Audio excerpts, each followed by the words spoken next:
गाजियाबाद से सामने आया हालिया जासूसी नेटवर्क का खुलासा देश की आंतरिक सुरक्षा के लिहाज से बेहद गंभीर और चिंताजनक माना जा रहा है।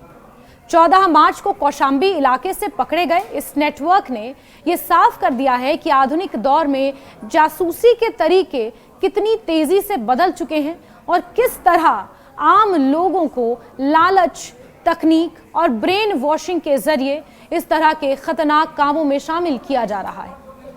जांच एजेंसियों के मुताबिक ये नेटवर्क सिर्फ सैन्य ठिकानों की जानकारी जुटाने तक सीमित नहीं था, बल्कि धार्मिक स्थलों, खासकर खाटू श्याम मंदिर जैसे आस्था के प्रमुख केंद्रों की भी संवेदनशील तस्वीरें और वीडियो पाकिस्तान भेजे जा रहे थे, जो इस पूरे मामले को और ज्यादा गंभीर बना देता है।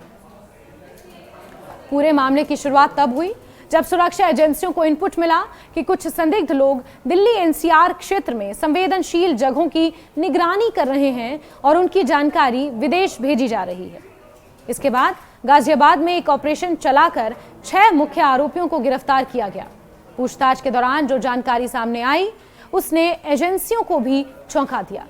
आरोपियों के मोबाइल फोन की जांच में कई धार्मिक स्थलों, रेलवे स्टेशनों और सैन्य गतिविधियों से जुड़े वीडियोज और फोटोज मिले, जिन्हें पाकिस्तान में बैठे हैंडलर्स को भेजा जा रहा था।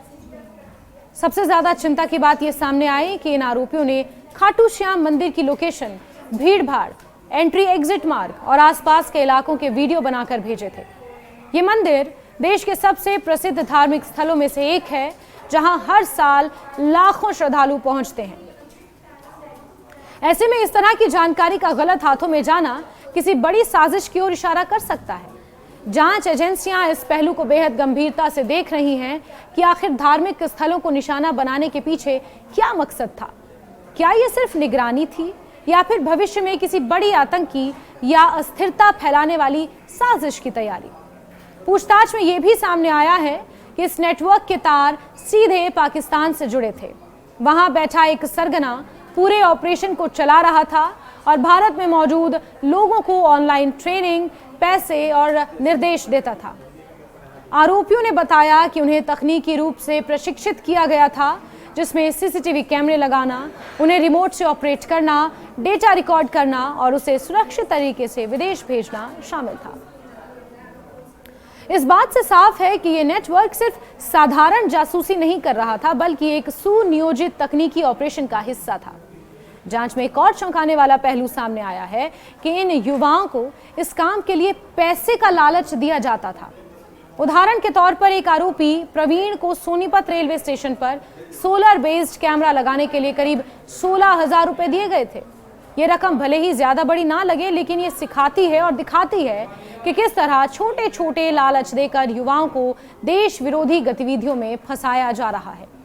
कई मामलों में ये भी सामने आया है कि आरोपियों को शुरुआत में ये पूरी जानकारी नहीं होती थी कि वो किसके लिए काम कर रहे हैं, लेकिन धीरे धीरे उन्हें इस नेटवर्क में गहराई तक शामिल कर लिया जाता था।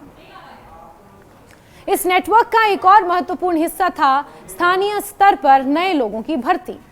आरोपियों को निर्देश दिया जाता था कि वो गाजियाबाद और आसपास के इलाकों से ज्यादा युवाओं को इस नेटवर्क से जोड़ें। इसके लिए वो ढाबों, बाजारों, कामकाजी इलाकों में जाकर लोगों से संपर्क करते थे, उनसे दोस्ती करते थे और फिर उन्हें आसान पैसे कमाने का लालच देकर इस काम में शामिल कर लेते थे।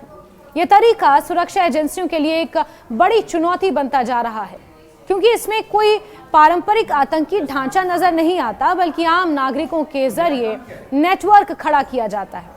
इस पूरे मामले में तकनीक की भूमिका भी बेहद अहम है। आरोपियों के पास सोलर बेस्ड 360 डिग्री कैमरे थे, जो बिना ज्यादा ध्यान आकर्षित किए लंबे समय तक रिकॉर्डिंग कर सकते थे। ये कैमरे वाईफाई के जरिए जुड़े होते थे और इनका डेटा दूर बैठे हैंडलर्स तक पहुंचाया जा सकता था। इससे ये साफ होता है कि जासूसी अब सिर्फ सीमाओं तक सीमित नहीं रही, बल्कि शहरों के भीतर, आम जगहों पर और आम लोगों के जरिए भी की जा रही है। हापुड़ से पकड़े गए एक अन्य आरोपी अजीम राणा के मोबाइल से भी मंदिरों और अन्य संवेदनशील स्थानों के वीडियोज मिले हैं। जांच में यह भी सामने आया है कि वो ये जानकारी पाकिस्तान में बैठे एक गैंगस्टर को भेज रहे थे, जो इस नेटवर्क का हिस्सा था। इससे ये संकेत मिलता है कि इस तरह के नेटवर्क में सिर्फ खुफिया एजेंसियां नहीं, बल्कि अपराधी गिरोह भी शामिल हो सकते हैं, जो अपने अपने हितों के लिए जानकारी का इस्तेमाल करते हैं। गिरफ्तार किए गए 6 मुख्य आरोपियों के अलावा 14 से ज्यादा लोगों को संदिग्ध मानकर हिरासत में लिया गया है और उनसे पूछताछ जारी है। एजेंसियों को शक है कि ये नेटवर्क और भी बड़ा हो सकता है और इसके तार देश के अलग अलग हिस्सों तक फैले हो सकते हैं। इसीलिए अब जांच का दायरा बढ़ाया जा रहा है और डिजिटल डेटा, कॉल रिकॉर्ड्स और सोशल मीडिया गतिविधियों की गहन जांच की जा रही है। ये पूरा मामला देश की सुरक्षा व्यवस्था के सामने कई बड़े सवाल भी खड़े करता है। पहला सवाल यह है कि आखिर इतने संवेदनशील स्थानों की जानकारी इतनी आसानी से कैसे जुटाई जा सकी और लंबे समय तक ये नेटवर्क सक्रिय कैसे रहा। दूसरा सवाल यह है कि क्या हमारे सार्वजनिक स्थानों पर निगरानी और सुरक्षा के इंतजाम पर्याप्त हैं या उनमें सुधार की जरूरत है। तीसरा सबसे अहम सवाल यह है कि युवाओं को इस तरह के नेटवर्क में शामिल होने से कैसे रोका जाए। विशेषज्ञों का मानना है कि इस तरह के मामलों से निपटने के लिए केवल पुलिस या खुफिया एजेंसियों की कार्रवाई पर्याप्त नहीं है, बल्कि समाज के स्तर पर भी जागरूकता बढ़ाने की जरूरत है। लोगों को यह समझना होगा कि किसी भी संदिग्ध गतिविधि की जानकारी तुरंत अधिकारियों को देना जरूरी है, क्योंकि पैसे का लालच या पैसे के चक्कर में किसी भी अनजान व्यक्ति के साथ जुड़ना किसी खतरनाक साजिश का हिस्सा हो सकता है। साथ ही सरकार और सुरक्षा एजेंसियों को भी तकनीकी स्तर पर अपनी क्षमताओं को और मजबूत करना होगा। साइबर मॉनिटरिंग, आर्टिफिशियल इंटेलिजेंस और डेटा एनालिटिक्स जैसे आधुनिक उपकरणों का इस्तेमाल करके ऐसे नेटवर्क को शुरुआती चरण में ही पकड़ना जरूरी है। इसके अलावा रेलवे स्टेशनों, धार्मिक स्थलों, अन्य सार्वजनिक स्थानों पर सुरक्षा व्यवस्था को और सख्त करना भी समय की मांग है। कुल मिलाकर गाजियाबाद से पकड़ा गया ये जासूसी नेटवर्क सिर्फ एक आपराधिक घटना नहीं है, बल्कि ये एक चेतावनी है कि देश के भीतर किस तरह नए नए तरीकों से सुरक्षा को चुनौती दी जा रही है। ये घटना ये भी दिखाती है कि जासूसी अब पारंपरिक सीमाओं से निकलकर आम जिंदगी का हिस्सा बन चुकी है, जहां कोई भी व्यक्ति अगर सतर्क ना हो तो इस तरह के नेटवर्क का हिस्सा बन सकता है। ऐसे में जरूरी है कि सुरक्षा एजेंसियां, सरकार और आम नागरिक सभी मिलकर सतर्क रहें, ताकि इस तरह की साजिशों को समय रहते नाकाम किया जा सके और देश की सुरक्षा को मजबूत बनाया जा सके।